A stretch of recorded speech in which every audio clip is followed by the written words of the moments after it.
வணக்கம். இது தேர்தல் திருவிழா. நாளுக்கு நாள் அரசியல் களம் பரபரப்பா மாறிட்டு வர சூழல்ல இப்ப நடந்த முக்கியமான நிகழ்வுகளை இந்த தொகுப்புல ஒன்னொன்னா பார்க்கலாம். தமிழ்நாடு பாஜக தலைவர் அண்ணாமலை லேகியம் இருக்கிறவர் மாதிரி பேசிக்கிட்டு இருக்கிறதா விமர்சிச்சிருக்கிற அதிமுக முன்னாள் அமைச்சர் RB உதயகுமார் கவுன்சிலர் தேர்தல்ல கூட ஜெயிக்க முடியாதவர் அப்படின்னும் அண்ணாமலைய சொல்லியிருக்கிறாரு. மதுரையில செய்தியாளர்கள் கிட்ட பேசினப்போ அதிமுகவை அழிக்க அண்ணாமலையோட அப்பாவே நினைச்சாலும் முடியாது அப்படின்னு கடுமையா எச்சரிக்கை விடுத்திருக்கிறாரு உதயகுமார். அம்மாவை பற்றி பேசுனது, அண்ணாவை பற்றி பேசுனது, இந்த இயக்கத்தை பற்றி மதிப்பீடு அவருக்கு தெரியல. அவர் ஏதோ வானத்திலிருந்து நேரம் இன்னும் ஒரு கவுன்சிலர் கூட அவர் ஜெயிக்காத அனுபவம் அவருக்கு இல்லை. ஒரு கவுன்சிலர் கூட இன்னும் ஜெயிக்கல. இல்லை என்னை இதை நீங்கள் சொன்ன உடனே என்னை வைவார் அவர். அதை பற்றி எங்களுக்கு கவலை இல்லை. தேர்தலில் நின்று வெற்றி பெற்றால் தானே அந்த பக்குவம் வரும். இன்னும் அவருக்கு அந்த பக்குவமே இல்லை. என்னமோ இந்த லேகிய விற்கிற மாதிரி, ஐயா நீங்கள் பாருங்க ஐயா, இது செஞ்சுருக்கோம் ஐயா, இதை என்ன ஐயா நீ என்னதான் ஏன் சொல்ல வர, என்ன சொல்ல வர? எதுவுமே புரியலை. தமிழ்நாட்டு மக்களுக்கு ஏதாவது புரியுதா? எதுவுமே புரியலை. அண்ணா திராவிட முன்னேற்ற கழகத்தில் 2 கோடி தொண்டர்களோட எச்சரிக்கையாக சொல்கிறேன். இதை அழிக்க வேண்டும் என்று அண்ணாமலை இல்லை, ஆண்டவனே வந்தாலும் அண்ணாமலை அப்பனே வந்தாலும் அண்ணா திராவிட முன்னேற்ற கழகத்தை தொட்டு பார்க்க முடியாது. சும்மா இந்த பூச்சாண்டி காட்டுறது, இந்த ஐயாங்கிறது, இதெல்லாம் என்ன? நீ எங்கே இருந்த, எங்கே வந்த, எங்கே போன? நாங்கள்லாம் பேச ஆரம்பிச்சோன்னு வச்சுக்க, வேஷ்டியை கட்டிட்டு ஓடிடணும். நீலாம் நாங்கள்லாம் கட்சி கட்டுப்பட்டு, எங்கள் பொதுச்செயலாளர் கட்டுப்பட்டு நாங்கள் பேசாமல் உட்காந்துருக்குறோம். ஐயா இது நடந்துச்சு ஐயா, இது போச்சு ஐயா, இந்த லேகி நீங்கள் சாப்பிடுங்க ஐயா, காலையில் உங்களுக்கு காய்ச்சல் சரியா இல்லைன்னா மாலையில் வாங்க ஐயா, மாலையில் சரியா இல்லைன்னா காலையில் வாங்க ஐயா, வாங்கய்யா வாங்கய்யா வாங்கய்யா, உடனே வாங்கய்யா, இல்லைன்னா லேகிய தீர்ந்து போயிருங்கய்யா. இதை நீங்கள் பயன்படுத்திக்கலன்னா வாய்ப்பு நழுவி போயிருங்கய்யா. இந்த சந்தர்ப்பத்தில் இந்த லேகியத்தை விற்கலன்னா இனிமேல் விற்கவே முடியாதுங்கய்யா. இந்த லேகியங்கய்யா இது வந்துங்கய்யா நீங்கள் உங்களுக்காக தயாரிக்கப்பட்டதுங்கய்யா. ஐயா இதை நீங்கள் யாரையும் நம்ப தேவையில்லைங்க. நீங்கள் நான் சொல்கிறீங்க, நீங்கள் சாப்பிடுங்க, செத்தா என்னை பார்க்காதீங்க, உயிரோடு இருந்தால் என்னை பாருங்கய்யா. இதை போடுங்க. நீங்கள் என்ன ஆனாலும் பரவாயில்ல, எதுக்கு துடிதாக இருக்காங்க? அதிமுக பாஜக மோதல் ஒரு பக்கம் போய்கிட்டு இருக்க, கூட்டணி பத்தி விளக்கம் சொல்லி இருக்கு தேமுதிக. சீட்டை பொறுத்து தாங்க கொள்கை இருக்கா இல்லையா அப்படிங்கிற ஒரு சீட் கொடுத்தா ஏத்துக்க முடியுமான்னு கேட்டிருக்கிறாங்க தேமுதிக பொதுச் செயலாளரான பிரேமலதா விஜயகாந்த். மக்களவை தேர்தலில் 14 சீட்டும் ராஜ்யசபாவில் 1 சீட்டும் கொடுக்கறவங்க கூட தாங்க கூட்டணி அப்படின்னும் அவங்க திட்டவட்டமா சொல்லிட்டாங்க. நாம நிச்சயமாக கேப்டன் வகுத்த வழிபடி இந்த தேர்தலில் தனித்து களம் காண்போம் என்பதுதான் எல்லா மாவட்ட செயலாளருடைய கருத்து. இருந்தாலும் மொத்த 4 வழி தான். ஒன்று ஏடிஎம்கே அலையன்ஸ், இன்னொன்று ஏடிஎம்கே அலையன்ஸ், ஒன்று பிஜேபி அலையன்ஸ், இல்லை என்னால் தனி. இதில் எல்லாருடைய சாய்ஸ் தனி அப்படின்றது ஒரு கருத்து. மீதி இருக்கின்ற 3 அலையன்ஸில் யார் அதிகமாக சீட்டு, அதாவது எப்படி நாங்கள் 2014 14 சீட்டும் ஒரு ராஜ்யசபா எந்த கட்சி தருகிறதோ அந்த கட்சியுடன் கூட்டணி அமைப்போம் என்பதை தான் அனைத்து மாவட்ட செயலாளர்களுடைய இறுதி முடிவாக எங்களுக்கு சொல்லியிருக்காங்க. இனிமேல தான் நாங்கள் குழு அமைக்க போகிறோம். எல்லார் இடத்துலையுமே தேர்தலுக்கான பணியை, அதாவது எங்களுடைய கட்சி பணியை தொடங்கியாச்சு.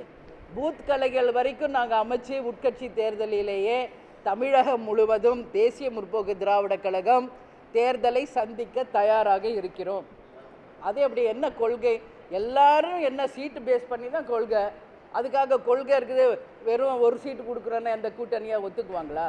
கொள்கை என்ன கொள்கைங்கிறீங்க? கேப்டன் அறிவித்த கொள்கையை விட இதுவரைக்கும் தமிழக அரசியலில் யாராவது சொல்லியிருக்காங்களா? நீங்கள் கொஞ்சம் யோசிக்கணும். ஏதோ ஒன்று சொல்லணுன்றதுக்காக அப்படி தயவு செஞ்சு பேசாதீங்க. கூட்டணி தொகுதி பங்கீடுன்னு ஒரு பக்கம் போய்கிட்டு இருக்க, நாங்க 40 தொகுதியிலையும் வேட்பாளர்களை நிறுத்துறோம்னு சொல்லியிருக்கிறாரு சீமான். தேர்தலுக்கு 1 மாசம் இருக்கும்போது பாஜக தேசப்பற்று நாடகம் போடுதுன்னு குற்றம் சாட்டி இருக்கிறாரு நாம் தமிழர் கட்சியோட ஒருங்கிணைப்பாளரான சீமான். சண்டிகர் மேயர் தேர்தலில் முறைகேடு செஞ்ச பாஜக நேர்மையை பத்தி பேசலாமா அப்படின்னும் அவர் கேட்டிருக்காரு. சேலம் நீதிமன்றத்தில் ஒரு வழக்குக்காக ஆஜரான நாம் தமிழர் கட்சியோட ஒருங்கிணைப்பாளர் சீமான் செய்தியாளர்கள் கிட்ட பேசினாரு. அப்போ தேர்தல் வரும்போதெல்லாம் தேசப்பற்று நாடகத்தை பாஜக போடுதுன்னு சொன்னாரு. சரத்பவாரோட தேசியவாத காங்கிரஸ் அஜித் பவார் கட்சின்னு அறிவிக்கிறது கட்ட பஞ்சாயத்தை விட மோசமா இருக்குன்னு குற்றம் சாட்டினாரு. அடுத்த மாதம் தேர்தல் வரும்போது உனக்கு தேசப்பற்று வருது எப்படி? இதுவரைக்கும் அத்வானியை ஒரு இதளவு கூட மதிக்காத நீங்கள் இப்போ பாரத ரத்னா விருது கொடுக்குறீங்களே எப்படி?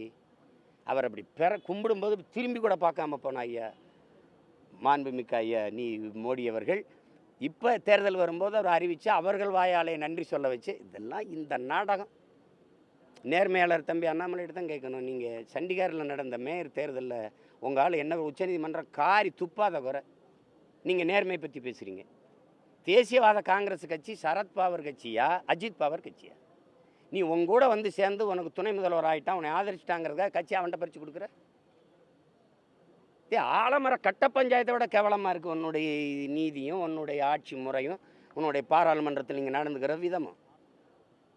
எவ்வளோ பெரிய ஜனநாயக படுகொலை உலகத்துக்கு தெரியும். சரத்பவாருடைய கட்சி தேசியவாத காங்கிரஸ் நிறுவன தலைவன் அவன். எப்படி இருக்கு?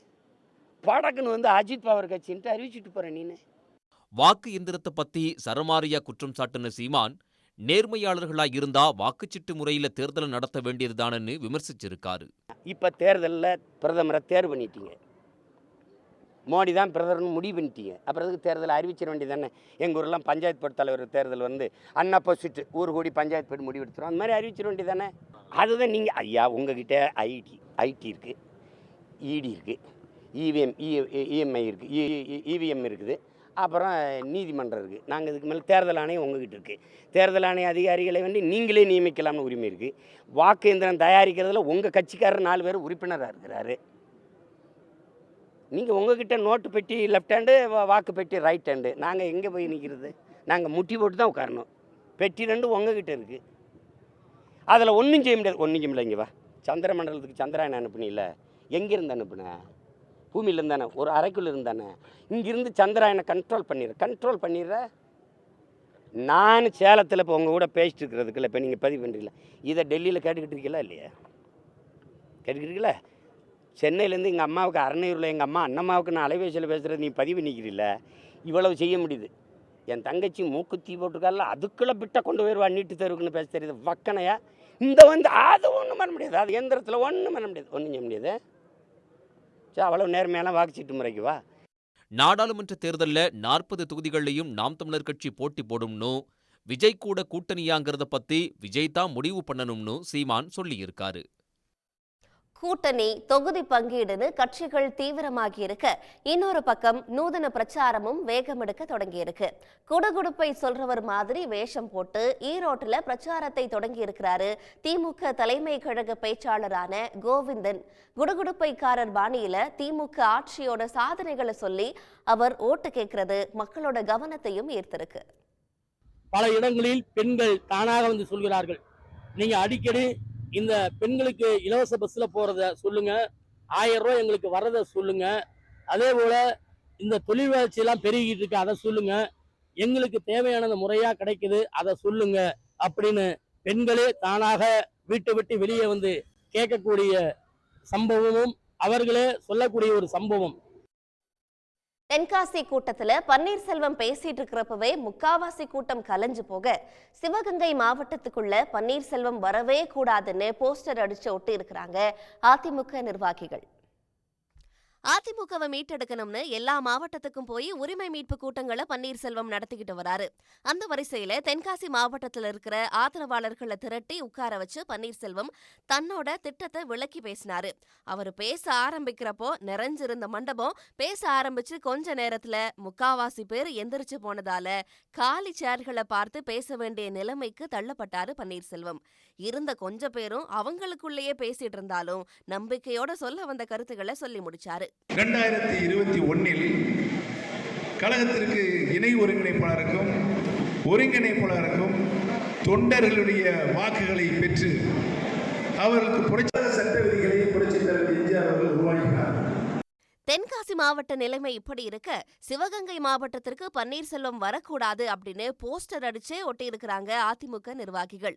துரோகத்துக்கு மறுபெயர், துரோகத்துக்கு விலை போனவர்னு கடுமையான வார்த்தைகளை போட்டு போஸ்டர் ஒட்டினது அங்க பரபரப்பை ஏற்படுத்தியிருக்கு.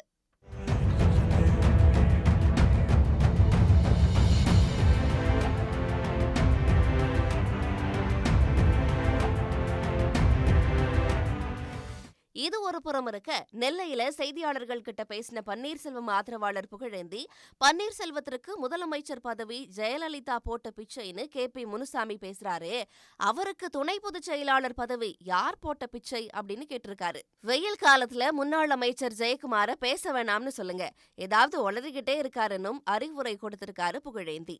வெயில் ஏறுது இல்லை சார், வெயில் ஜாஸ்தி ஆயிடுச்சு. மெட்ராஸ் சரி, இங்கே சரி, நெல்லை சரி, எல்லா இடத்துலையும் அந்த வெயில் டைம் வந்தாலே ஜெயக்குமாரை பேச வேணாம்னு சொல்லியிருக்கேன். இதை உளர்ற, நீ பேசாத, உனக்கு விஷயம் தெரியாதுங்க. இப்போ இவர் இந்த பக்கம் வளர்னா ஜெயக்குமார், அந்த பக்கம் இருந்து இன்னொருத்தர் வளர்றாரு KP முனுசாமின்னு. 2 தடவை முதலமைச்சராக இருந்தார். இவர் கண்டுபிடிச்சார் ஆராய்ச்சி, அம்மா போட்ட பிச்சை அப்படின்னு. ஆமாப்பா, எங்களுக்கு எல்லாத்துக்கும் அம்மா தான் பிச்சை போடுறாங்க, மாற்று கருத்தே கிடையாது. அதுக்கு பின்னாடி முனுசாமி நான் கேட்குறேன், அப்புறம் OPS போட்ட பிச்சையை நீ ஏன் எடுத்த? அதெல்லாம் அம்மா போட்டாங்க. OPS இல்லாமல் OPS அண்ணன் இல்லாமல் எப்படி மேலே வந்து நீ இந்த துணை உங்களை நீங்களே சொல்லிக்கிறீங்களே உங்கள் அணிக்கு துணை பொதுச் செயலாளர்னு, அது யார் போட்ட பிச்சை? யார் காலில் விழுந்து வாங்கின பிச்சை? OPS அண்ணன் கூட இருந்தாலும் தானே நீ மேலே வர முடிஞ்சது முனுசாமி. இப்படி நாளுக்கு நாள் தீவிரமாகிட்டு இருக்கிற பழனிசாமி பன்னீர்செல்வம் தரப்பு மோதல் எப்போதான் முடிவுக்கு வரப்போகுதோன்னு சலிச்சுக்கிறாங்க அதிமுக தொண்டர்கள். கூட்டணி கதவு திறந்தே இருக்குன்னு அமித்ஷா சொன்னது அவரோட பெருந்தன்மையை காட்டுதுன்னு சொன்ன பன்னீர்செல்வத்திற்கு அதிமுக முன்னாள் அமைச்சர்கள் கடும் எதிர்ப்பு தெரிவிச்சிருக்காங்க. பன்னீர்செல்வத்தை மட்டுமல்ல, பாஜக மாநில தலைவர் அண்ணாமலையையும் காட்டமா விமர்சனம் பண்ணியிருக்கிறாரு முன்னாள் அமைச்சரான உதயகுமார். அவர் என்ன பேசினாரு, ஏன் அப்படி பேசினாரு அப்படின்னு பார்க்கலாமா? தேசிய ஜனநாயக கூட்டணியில அதிமுகவுக்கான கதவு திறந்தே இருக்கும்னு ஒன்றிய உள்துறை அமைச்சர் அமித்ஷா சொல்ல, பாஜகவுக்கான கதவை நாங்க சாத்திட்டோம்னு முன்னாள் அமைச்சர் ஜெயக்குமார் பதில் சொல்லியிருந்தாரு. இந்த நிலைமையில மதுரை விமான நிலையத்திற்கு வந்த பன்னீர்செல்வத்துக்கிட்ட அமித்ஷா அதிமுகன்னு சொல்றது உங்களையா எடப்பாடியவா அப்படின்னு செய்தியாளர்கள் கேட்டாங்க. அப்போ அதிமுகவுக்கு அமித்ஷா அழைப்பு விடுறது அவரோட பெருந்தன்மைன்னு சொன்ன பன்னீர்செல்வம், நாங்க பாஜக கூட்டணியில தாங்க இருக்கோம், அவங்க தான் விலகி இருக்காங்கன்னு சொல்லி இருக்காரு. மத்திய உள்துறை அமைச்சர் அவருடைய பெருந்தன்மை இது காட்டும். NDA கூட்டணியில் இருந்து கொண்டுதான் இருக்கிறோம். நாங்க உலகவில்லை, விலகி இருப்பது பழனிசாமி இருக்கும். எத்தனை இடங்களை போட்டிடுவீங்க இந்த பாராளுமன்ற தேர்தலில்? உறுதியா உங்களிடம் சொல்லிவிட்டு தான் சரி. பன்னீர்செல்வத்தோட இந்த பேச்சை கடுமையா விமர்சிச்சிருக்கிற அதிமுக முன்னாள் அமைச்சர் RB உதயகுமார், அவர் விரக்தியில பேசுறதா கிண்டல் அடிச்சிருக்கிறாரு. கட்சியில பெரிய பொறுப்புல இருந்தவரை அடிப்படை உறுப்பினரா கூட இருக்க முடியாம நீக்கினதே விரக்திக்கு காரணம்னு விளக்கமும் கொடுத்திருக்கிறாரு உதயகுமார். விரக்தியில் இருக்கிறவங்க என்ன வேணாலும் பேசலாம். சில நேரங்களுக்கு மனக்குழப்பம் இருக்கலாம், சில நேரத்தில் மூளை கூட குழம்பி போயிடலாம். அதான் நம்ம அதை பரிசோதனை பண்ணணும். ஏன்னா நடவடிக்கைக்கு உள்ளாயிட்டாரு. திடீர்னு நேற்று வரைக்கும் ஒரு பெரிய பொறுப்பில் இருந்த ஒரு பாவம், இப்போ திடீர்னு அவரை கொண்டு போய் கட்சியில் ஒழுங்கு நடவடிக்கை எடுத்து அடிப்படை உறுப்பினரே இல்லாமல் நீக்கிட்டாங்க, கட்சியிலேருந்து நீக்கிட்டாங்க. இது நல்லா தெரிஞ்சுக்கணும். நீங்கள் இது தனிப்பட்ட நபர் யாரும் இந்த நடவடிக்கை எடுக்கலை, பொதுக்குழுவில் எடுக்கப்பட்ட நடவடிக்கை.